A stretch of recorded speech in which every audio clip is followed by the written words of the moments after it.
Good afternoon, everyone. My name is Tatiana Jenkins, and I'll be presenting on the CBIR framework for image processing, better known as content-based image retrieval. Our table of contents will show what we'll go over today. We'll have an introduction, some background research, the methodology, the actual CBIR framework implementations, some advantages of CBIR, some disadvantages of this framework, the conclusion with future research, and the references will be listed, along with the demonstration.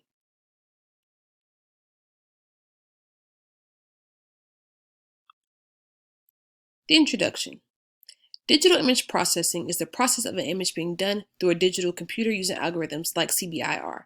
Image processing can be very tedious when trying to implement things such detailed like this framework. Datasets, algorithms, and coding calculations will all help the success of implementing CBIR framework. Mastering content-based image retrieval requires systems to process information that the image data being tested contains, then creates an abstract of the content based upon the visual attributes that were extracted. CBIR can be used for so many different applications and entities like crime prevention, digital libraries, and even historical research. This framework can overcome numerous issues that visual extraction models have, as it is based on the visual analysis of contents that are part of the query image, which we'll learn about shortly.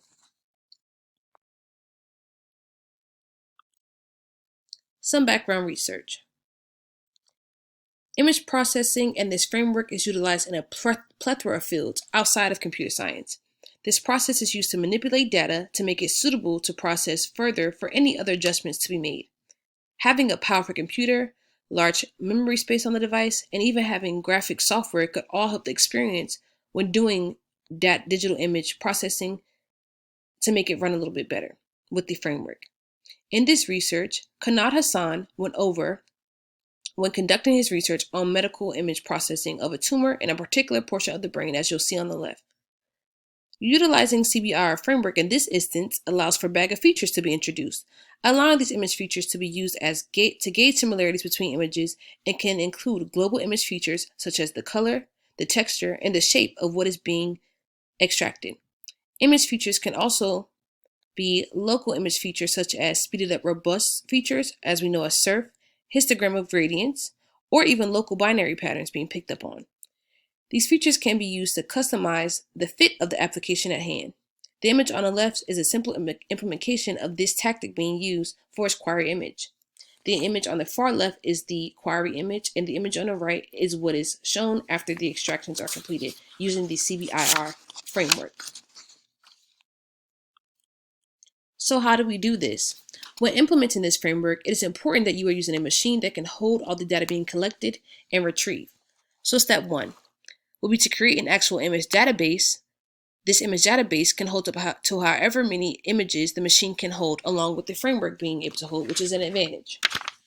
Step 2 will be to extract the features in the database, so depicting key focuses in the images for things like pixels, the color levels, and things of that nature.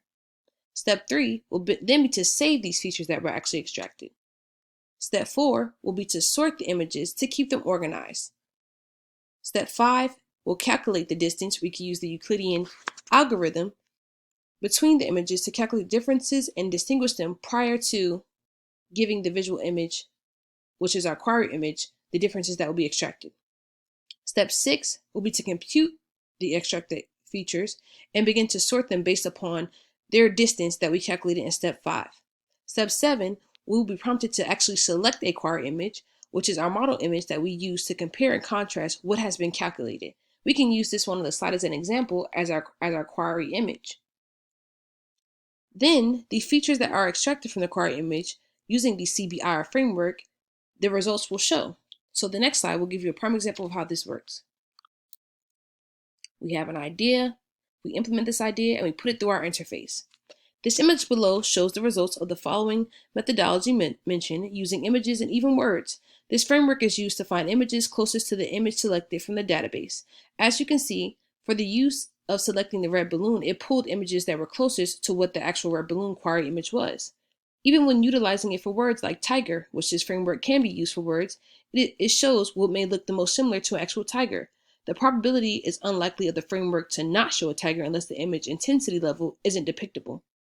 Implementing things even as simple as a sketch as a query image will give you something that is as close to a sketch as possible, even if it is not exact.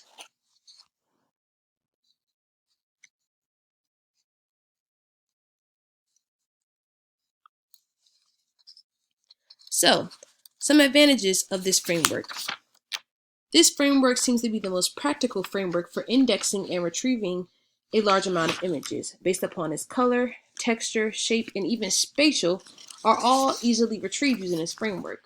This framework requires less time to complete the process compared to other frameworks, which allows the actual computer to run a little bit faster and run even smoother when doing things like this, conducting such large research with large image files.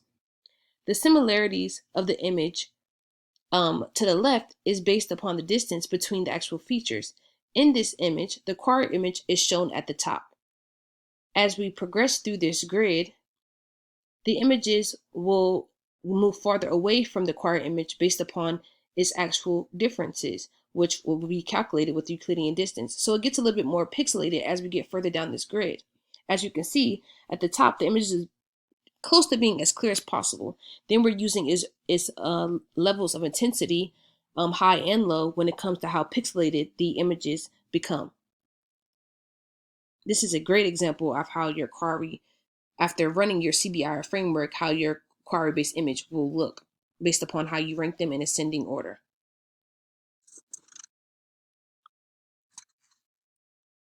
The cons or disadvantages of CBIR framework.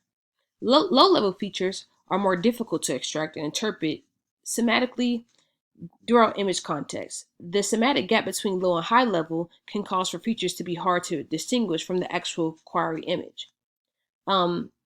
This framework cannot be used to unserviceable users as well, so you absolutely have to have a query-based image in order to run this framework properly. You can't not have anything for the framework to go based off of. In the image on the left, the middle image, being B, was actually brightened from its original state, which is A, which is our query image. When this was completed, it kind of threw the features off that needs to be measured, making it move further from its query image and what is the original image when calculating the Euclidean distance, which made it move closer to C, which is somewhat distorted. Part of the problem is that representing an image by simple features usually results in the loss of information so that different pictures may map onto the same set of features. So, being that the image, our query image, was altered, it was hard for the machine to pick up on what the actual original image is to bring it closer to the original. So it's bringing it closer to what seems to be distorted in image C. Our conclusion and future research. CBIR framework can be a very tedious process if things are not coded properly, but it is very informative. The hardships of this framework can easily be avoided if the proper machine and datasets are being used. So not having low leveled images in your dataset or actually being used as your query image will help this run. Not running the system properly and not having all the data needed can have affected the data tremendously even prior to retrieving the query image to compare to the original. So no steps can be missed when doing this. Content-based image retrieval technology has been proposed to benefit not only the management of increasingly large image collections and data collections, but also to aid clinical care, biomedical research, and education, which you previously saw in our background research section.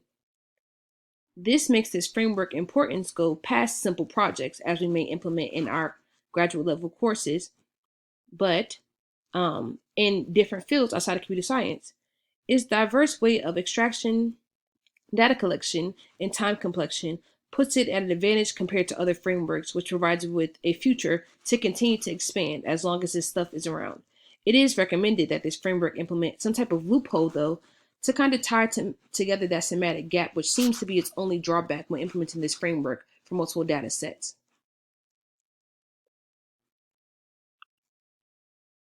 These are the references that were utilized. I hope you enjoyed this presentation, but I'd love for you to stay for the T. Simone & Co. CBIR luxury software that will be available for purchase today.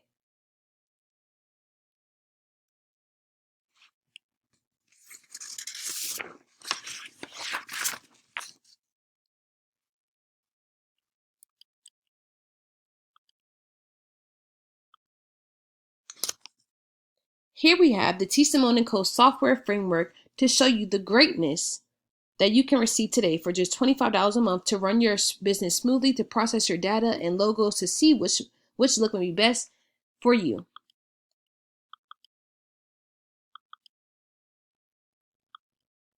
Let's open it up.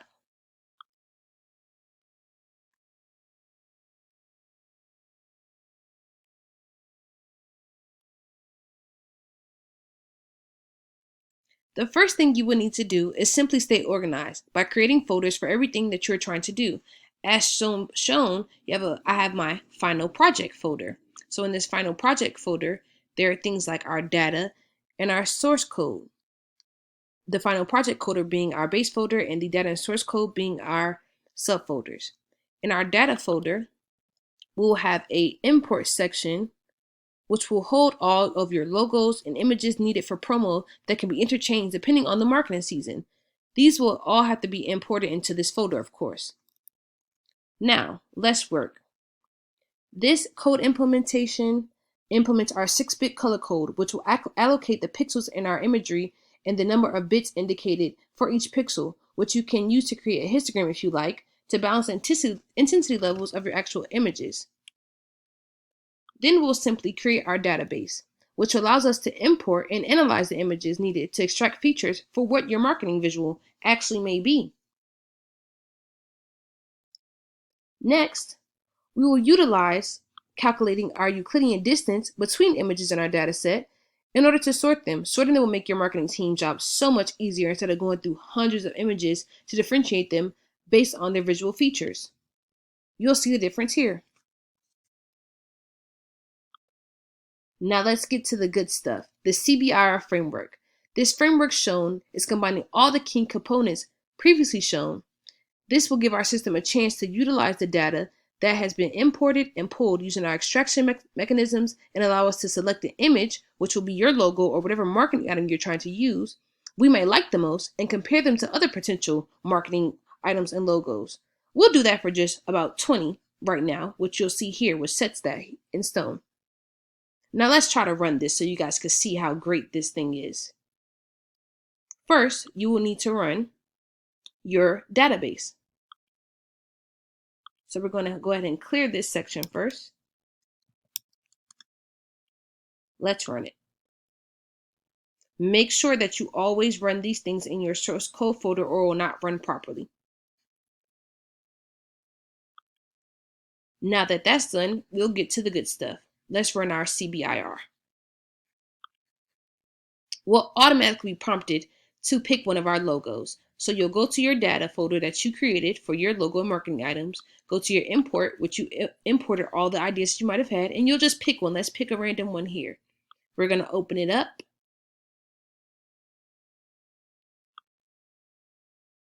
And look at the results that were found. Let's make this bigger. You can easily see our sample logo here and everything that was possibly similar to it that our CBIR framework ran. Let's try another one.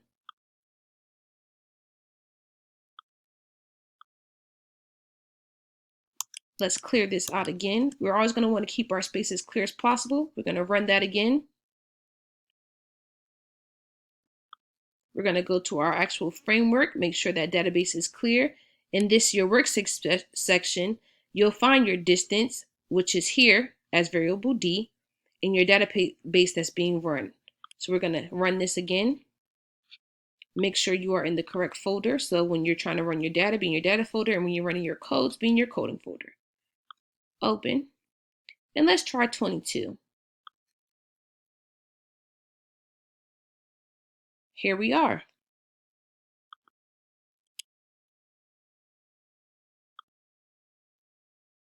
This is our sample marketing item for the possible spring for your company.